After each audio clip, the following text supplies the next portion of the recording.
News Channel 6 at 4. The City of Augusta's Transportation Department hearing from its riders on where it could be deficient. We'll share some of their answers.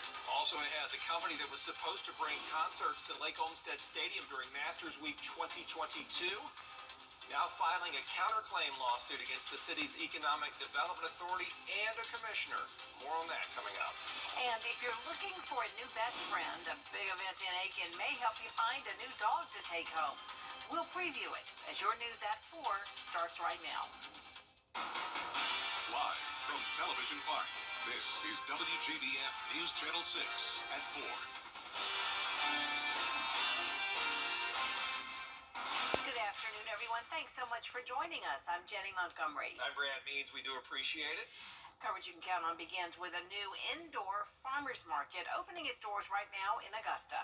The hope is to provide better access to fresh fruits and vegetables to people who have a hard time getting them. Kim Vickers has a look. This farmers market is a big deal because this area is what you call a food desert. That means there are no grocery stores nearby and people have to travel or rely on convenience stores for food. Augusta Locally Grown's indoor market is helping to change that. It will provide fresh and local food that includes fruits, vegetables, and meats.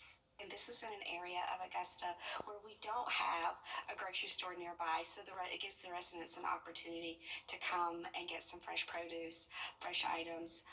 We have eggs, bread, greens, a lot of fruits and vegetables. The market not only offers healthy options, but it also helps local farmers. We double SNAP, so if anyone does have SNAP benefits and wants to shop with us, then we double that for them. But then that goes directly into the pockets of our farmers, so they get that profit. We don't charge a lot of fees for them to sell with us, so therefore majority of the profit that they make goes back to the farmers. The indoor farmers market will be held every Thursday from 4 to 7 p.m. through mid-December, taking place here at the Hub for Community Innovation. Some of these events will even have food trucks and live music. In Augusta, Kim Vickers, WJBF News Channel 6. Augusta Transit trying to listen to its riders. The city sent out some surveys. The people who use the bus system filled them out, and now Transit wants to act on those responses. Here's Hannah Latier. Buses not going where they're most needed and more payment options are two of the key issues riders focused on when they filled out the survey. Transit officials tell us they're getting 6 new replacement buses that will have the option to pay with a card versus exact change. As far as routes, riders think that Augusta Regional Airport and Tobacco Road should be in the mix. But transit officials say there aren't enough buses for this. They're urging people to voice their concerns to city leaders. If the citizens of Richmond County can stress the importance of transit to their commissioners, hopefully when we put in for recommendations for extra funds for improving up our service, for expanding up our service, the commissions will be able to be on the same page as we are. The replacement buses should be in service by the end of May. As far as expanding the fleet goes, we should have more updates on that soon. In Augusta, Hannah Latier, WJBF News Channel 6. Chief Meteorologist Tim Miller joined With your forecast in just a few minutes. Jenny, Brad. Tim, thank you. A South Carolina family is seeking justice after their son was shot to death. 25-year-old Billy Watson Jr. was killed at Gold Hill Trailer Park in McCormick on April 3rd. Police believe he was targeted. Friends and family held a vigil for him in his hometown of Greenwood. They released balloons with messages of love and lit candles in his memory. To me, it feels like he's not gone. You know, I'm hurt. I can't describe the feeling that I'm feeling. I'm hurt. I'm mad, angry, everything, all the above. No arrests have been made, but authorities say they do have people of interest in the case. Well, the company that was supposed to bring concerts to Augusta during Masters Week 2022 has filed a counterclaim against the city's development authority and a commissioner. C4 Live promised to bring Blake Shelton, Pitbull, Tim McGraw, and Jimmy Buffett, but didn't because of structural issues at Lake Olmsted Stadium. The development authority filed a suit against them in February for $1 million in damages. This week, C4 Live countersued and claimed the city was responsible for repairs but didn't follow through. The countersuit also claims the city knew about problems at Lake Olmsted dating back to when the Green Jackets played there, but did not disclose those. C4 Live asking to recover its expenses and attorney's fees. The father of a former NFL player accused of killing 6 people in Rock Hill, South Carolina, is suing South Carolina State University. The late Philip Adams family claims his alma mater did not do enough to protect players from head injuries. Savannah Riddisell has more on the lawsuit. Philip Adams' father, Alonzo Adams, has filed a wrongful death lawsuit against South Carolina State University. He claims the football coaching staff acted negligently when it came to his son's health, which may have led to him developing CTE. Now, CTE, or chronic traumatic encephalopathy, is often found in people who have experienced repeated head trauma. It can only be diagnosed after death through an autopsy. Adams' family agreed to let Boston University researchers study his brain because they were concerned about his sudden short temper and disregard for his own health before he died. It appeared to be a cumulative progressive impairment. He was getting increasingly paranoid. He was having increasing difficulties with his memory. Doctors say it's unlikely Adams snapped when he shot 6 of his Rock Hill neighbors and himself in April of 2021. They say it appears it was more of a progressive downward spiral because of the disease. But they also say it seems that extreme violent outbursts are not unusual with the diagnosis. We have seen this behavior. We've even seen homicidal behavior in other individuals diagnosed with CTE. It's difficult to say that it alone resulted in these behaviors because usually it's a complicated issue with many other factors. A 2020 study found signs of the disease in 110 out of 111 NFL players' brains. The scientific community is also looking at other athletes like boxers and wrestlers and military members who may experience repeated head trauma. Lawyers for Adams' family say that South Carolina State University should compensate them for wrongful death in pain and suffering. The money would primarily benefit Philip's surviving son. Back to you. A bill that would reform South Carolina's bond system is one step closer. Dogs at the Aiken County Animal Shelter will have their day Saturday. Dogs and their owners are invited to Citizens Park this weekend for Friends of the Animal Shelter's annual Family Festival and Wolfstock Derby. The event raises money to support the shelter and the animals. The shelter helps more than 4,000 dogs find homes each year, and it relies on fundraisers like this one to get homes for those dogs. The festival started really to raise awareness for the shelter, and this is the Aiken County Animal Shelter, and we as FOTUS, we are the volunteer group that support the work here at the shelter.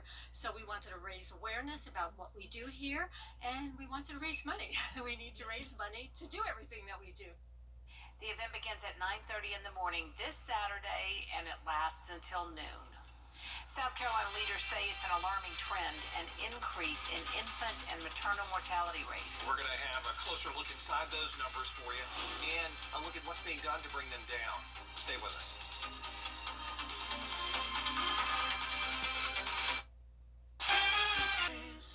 Sonic.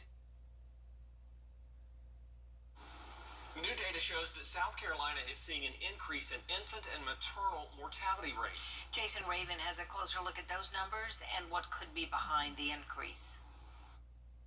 State health officials say these new numbers show South Carolina still has a lot of work to do on this front, and the data shows disparities in these two metrics. The new report shows that South Carolina's infant mortality rate rose by 12% from 2020 to 2021, and the most recent data shows pregnancy-related deaths increased by 9%. Most of these children should still be alive today, and most of those moms, if not all of them, should be alive today. A total of 416 infant deaths were reported, the highest in nearly a decade. And for infants born to non-Hispanic Black mothers, that rate has grown almost 40% since 2017. State health officials say Black infants continue to suffer disproportionately, dying at a rate nearly 2.5 times that of white infants. DHEC Director Dr. Edward Simmer says access to care and education are issues they are currently working to address. If we're losing over 400 children a year in South Carolina, that's a tragedy. We have to stop that. You know, those children will never be part of a healthy community. They'll never be part of a family, and that's huge. The South Carolina Maternal Morbidity and Mortality Review Committee found similar disparities in their data. In 2019, 22 pregnancy-related deaths were reported. They say the non-Hispanic Black population experienced a 67% higher pregnancy-related mortality ratio than their white counterparts in 2018 and 19. Speaking in over the general data as a whole, I do think improving access to care, getting these medical issues identified and addressed earlier in the pregnancy would be helpful. And certainly also making sure that children are getting the follow-up after they're born. Officials say 82% of these pregnancy-related deaths were preventable. Currently, there are 14 counties in South Carolina with no OBGYN, and some women in rural counties live more than 30 minutes away from prenatal care options. In Columbia, I'm Jason Raven. Dr. Simmer says the state's infant mortality rate is higher than the national average. Don't go away. Chief Meteorologist Tim Miller standing by with a look at your forecast, including the rain chances going forward. We'll be right back.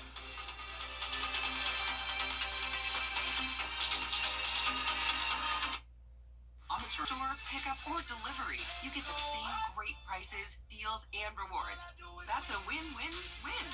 Kroger, fresh for everyone. The PGA Tour's RBC Heritage Open is this weekend. Some of the best golfers in the world competing for a piece of the $20 million purse. A local restaurant group providing all the food for patrons down there on Hilton Head, and they're adding sushi to the menu this year. The chefs say it fits perfectly with the golf vibe. You know, pimento cheese sandwich or a cheeseburger or a hot dog, it's like, why don't we sell sushi? You know, it's beautiful weather, something nice and light, but, you know, filling. Poke bowl to go with your Mick Ultra. There's nothing wrong with that. You know, some spicy tuna, wash it down with your Mick Ultra. It's perfect. You can even take your pretzel, dip it in that spicy tuna. You're set. That is wonderful. Looks good too. A lot of people from here, you know, make the trip down to the beach to that tournament. If you're going, the sushi is available at a tent on the 10th fairway. I think we're just too accustomed to Excel and pimento cheese around we're here. Totally married to that. Well, there's much more coverage you can count on coming up next on News Channel 6 at 4:30. Dee Griffin with a closer look at the headlines making news all over the country, including that Dominion lawsuit against Fox News. Jury selection is underway. Much more on that next. Watch that's in effect for parts of the viewing area. This would be for Washington, Johnson, and Emmanuel County for one more hour. Coming up, we'll look at live Viper 6. I'll show you where the storms are, where they're headed, what we'd expect for the rest of tonight, as well as our Friday, all coming up. Right now on News Channel 6 at 6, Augusta Transit looking to make improvements. We have details on what riders want and how the bus system is trying to meet demands. Plus, a South Carolina family seeking justice for their son after a terrible shooting. We'll give you the details. And how a community is coming together to make sure people have access to groceries. As Your News at 6 starts now. Live from Television Park, this is WJBF News Channel 6 at 6. Good evening, everybody. I'm Brad Means. And I'm Jenny Montgomery. Thanks so much for joining us. Coverage you can count on begins with improvements for Augusta's bus system. The transit department sent out surveys. Riders responded, and now the city wants to use that input. Hannah Latier has more. Buses not going where they're most needed and more payment options are two of the key issues riders focused on when they filled out the survey. People I spoke to also think buses should come around more frequently. Increase the number of routes and the length that they run. I think they really need to do that. I think they don't need to stop them at 7. I think they need to run to about 11 o'clock or even later. And also 7 days a week. For payment, Roger thinks cards or money transfer apps should be options. I would think a debit card would be good because the exact change, it means exactly that. They don't give you any change back. The transit department is getting 6 new replacement buses that will have this feature. We have a ticket vending machine at the Broad Street transfer facility, and that will be online sometime this year. And the 6 new buses that are coming to Augusta, they will have new fare boxes that will be able to take credit card payments. As far as routes, riders think that Augusta Regional Airport and Tobacco Road should be in the mix. But there aren't enough buses for this. The transit department wants people to voice their concerns to city leaders. If the citizens of Richmond County can stress the importance of transit to their commissioners, hopefully when we put in for recommendations for extra funds for improving up our service, for expanding up our service, the commissions will be able to be on the same page as we are. The replacement buses should be in service by the end of May. As far as expanding the fleet goes, we should have more updates on that soon. In Augusta, Hannah Latier, WJBF News Channel 6. A South Carolina family seeking justice now following the death of their son. 25-year-old Billy Watson Jr. shot and killed at Gold Hill Trailer Park in McCormick on April 3rd. Investigators say they don't think this shooting was random. Friends and family came together to hold a vigil in his hometown of Greenwood. They released balloons with messages of love and lit candles in his memory. To me, I feel like he's not gone. You know, I'm hurt.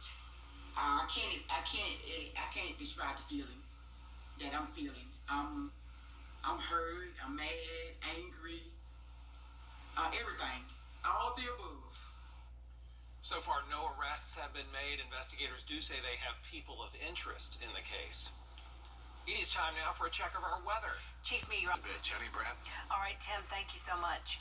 The company that was supposed to bring concerts to Augusta during Masters Week of last year has filed a counterclaim against the city's development authority and one commissioner in particular. C4 Live, which promised to bring Blake Shelton, Pitbull, Tim McGraw, and Jimmy Buffett, but did not due to structural issues at Lake Olmsted Stadium, was sued by the Development Authority in February for $1 million in damages. This week, C4 Live countersued, claiming the city was responsible for repairs but did not follow through. The countersuit also claims city officials knew about problems at Lake Olmsted dating back to when the Green Jackets played there but didn't disclose those. C4 Live is asking to recover its expenses and attorney's fees. Well, people in Augusta have a brand new place to go for food. Augusta Locally Grown opening an indoor market today at the Hub for Community Innovation in Harrisburg. You know, for several years, that part of town has been a food desert. No grocery store nearby. And so the hope is this new indoor market option will offer some relief, at least for a little while. The closest grocery store is Walmart on Wrightsboro Road, which is a good 20 minutes away. And a lot of folks downtown have to take the bus and walk. And so what we do is we provide an opportunity each week for folks to come and get fresh produce. The indoor market will be open every Thursday, 4 in the afternoon until 7 p.m. through mid-December. Dogs at the Aiken County Animal Shelter will have their day Saturday. On Saturday, dogs and their owners are invited to Citizens Park for Friends of the Animal Shelter's annual Family Festival and Wolfstock Derby. The event raises money to support the shelter and the animals. The shelter helps more than 4,000 dogs find homes each year, and it relies on fundraisers like this one to get those dogs new homes. The festival started really to raise awareness for the shelter, and this is the Aiken County Animal Shelter, and we as FOTUS, we are the volunteer group that support the work here at the shelter. So we wanted to raise awareness about what we do here, and we wanted to raise money. We need to raise money to do everything that we do. All the fun starts at 9:30 in the morning this Saturday, and it goes on until noon.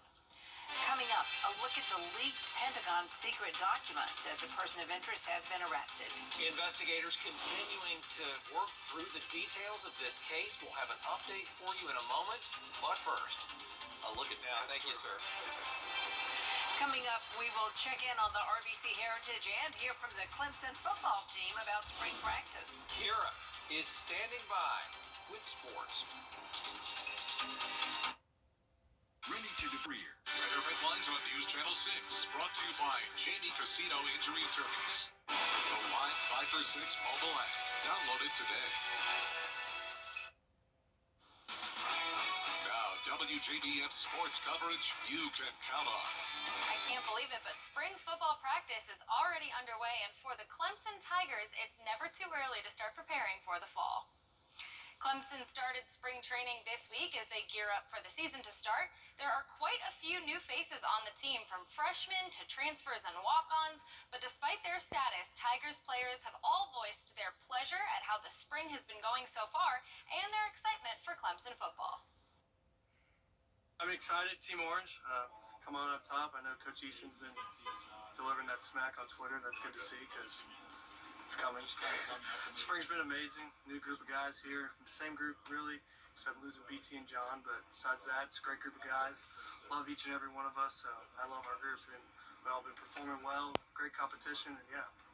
I would say this spring has definitely been a lot more smooth, and definitely I've seen a lot of improvement from last spring to this spring. Last year I missed a couple, but normally that was BT. Maybe we call it BT, but this year, knocked on wood, I've not missed where we've had to run. So it makes us better as a group. I feel like it just pushes the competition up a little bit. So I came to Clemson because it's one of the best places in the country, and got one of the best head coaches in the country, best culture, and I mean, just feel like family everywhere I go. I've traveled a lot of places over the summer going into my junior year, and not a place felt like this place, and that's why I chose this. That's why I chose Clemson. Well, it's the first day of the RBC Heritage, and a lot has happened, so let's take a look at our leaderboard. We have Victor Hovland at the top at 7 under. He's one stroke ahead of Brian Harmon, and then there is a huge logjam at third that includes Joel Damon, Zach Johnson, Walker, Stallings, Matt Fitzpatrick, and Aaron Ray. They're all sitting at 5 under. And finally, we have our current Masters champion, John Rahm, who finished the first day at 1 over and currently sits tied for 85th. Now, a lot can still happen. It's just day one, but it is interesting to note how things are shaking out so far, especially with some notable people missing from the tournament.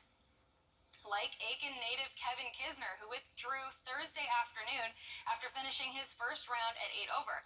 Rory McIlroy also withdrew as it was announced prior to the tournament that he would not be competing since missing the cut at the Masters last week.